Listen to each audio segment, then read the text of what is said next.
मैं कोई motivational speaker नहीं हूँ, मेरी साइकोलॉजी में कोई पढ़ाई नहीं है, कोई फॉर्मल क्वालिफिकेशन नहीं है, लेकिन ज़िंदगी देखी है, ज़िंदगी देख रहा हूँ, जी रहा हूँ। तजुर्बे यानी कि एक्सपीरियंसेस जो होते हैं, जो अनुभव होते हैं, उनको लेके आगे चल रहा हूँ और चीज़ें सीख रहा हूँ। कुछ लोगों की राय मानता हूँ, कभी काम करती है, कभी नहीं, कभी लगता है कि मान लेनी चाहिए थी। तो जो भी,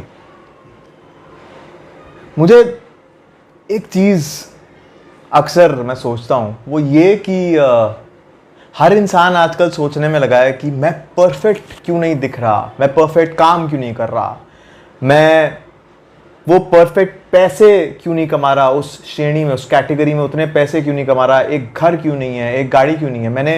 मैं 11 साल से एज एन एक्टर काम कर रहा हूँ, मुझे भी एज ए ह्यूमन बीइंग लगता है, बिकॉज आप तुलना करते हैं बाकी लोगों से, आप कंपेयर करते हैं।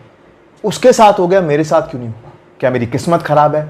क्या भगवान मुझसे रूठे हुए हैं? क्या मुझे कुछ अंगूठियाँ पहननी पड़ेगी? क्या मुझे कुछ जाप जपने पड़ेंगे? क्या मैं ज़्यादा मेहनत नहीं कर रहा? क्या मैं प्रोक्रेस्टिनेट ज़्यादा करता हूँ? पता नहीं, है ना? जो कि सब ठीक है, बिना काम के तो शायद ज़िंदगी नहीं चलती। और लाइफ की बेसिक चीज़ें, जैसे आपको फिट रहना है मेंटली, फिजिकली, और ज़िंदगी चलनी चाहिए। लेकिन मुझे ऐसा लगता है कि कहीं ना कहीं हम शायद खुद को ज़्यादा पनिश भी करते हैं कई बार।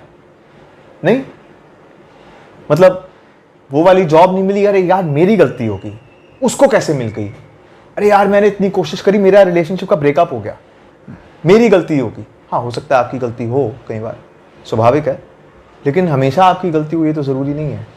और मैं वो रिलेशनशिप नहीं चाहता था, फिर भी मेरे साथ वो रिलेशनशिप हुआ।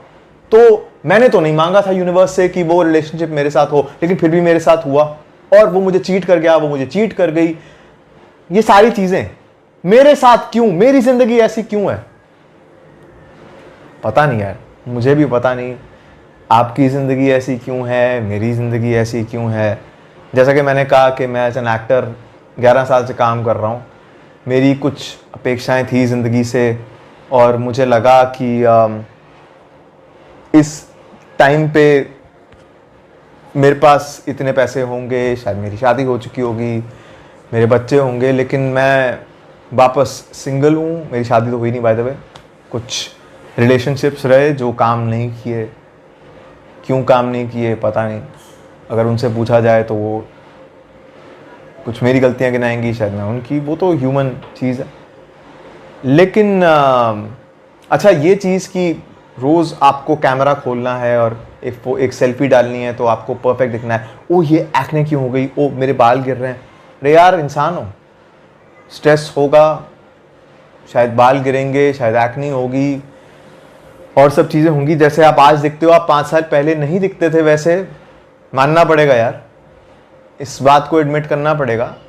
कई बार भगवान आप पे बहुत मेहरबान होता है और आप 10 साल बाद भी वैसे ही दिखते हो। मैं भी दिखता हूँ नहीं नहीं यार, ऐसा नहीं होता। नहीं होता।